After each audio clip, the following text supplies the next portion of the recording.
on peut le dire, Sophie Hélène Rhys-Jones a connu un incroyable destin. Pour cette grande sportive née dans un petit village, fille d'une secrétaire et du directeur commercial d'une entreprise d'import-export de pneumatiques, le destin a basculé quand elle a rencontré le fils cadet de la reine Elisabeth II, le prince Edward. Devenue la comtesse de Wessex, Sophie d'Édimbourg, dont le sens du style ne fait pas toujours l'unanimité, est entrée dans le giron de la famille royale avec toute la discrétion qui caractérise le couple, ne s'accordant que rarement quelques libertés. Pourtant, comme l'a rappelé le Daily Express ce samedi 20 janvier, jour du 59e anniversaire de la duchesse, Sophie d'Édimbourg aurait pu être reine. De toute évidence, en tant que 13e dans l'ordre de succession, le prince Édouard ne pouvait envisager de monter un jour sur le trône d'Angleterre. Cependant, en 1994, le jeune homme a été sollicité pour devenir le roi d'un autre pays.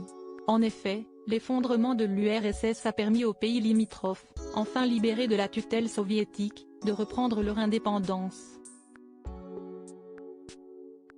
Et pour le leader du parti royaliste indépendant d'Estonie, fermement décidé à restaurer la monarchie, nul n'était à même de régner sur son pays mieux que le prince Edward.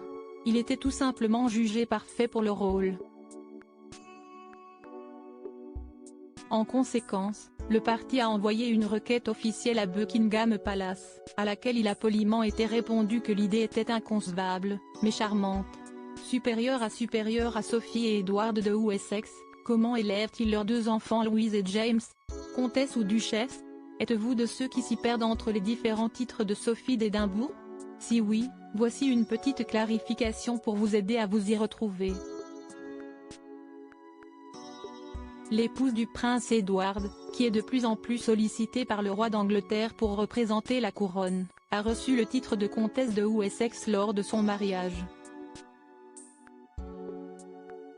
Cependant, le couple a récemment pris du galon, quand le frère de Charles III a fêté ses 59 ans, le roi a bien voulu lui accorder le titre de duc d'Édimbourg, qu'il attendait depuis de longues années. Son épouse Sophie est alors devenue la duchesse d'Édimbourg. Le titre de comte de Wessex est passé à leur fils James, qui ne pourra cependant jamais devenir duc d'Édimbourg. À la mort du prince Edward, ce titre reviendra à la couronne. Article écrit avec la collaboration de 6 médias Crédit Photo, agence.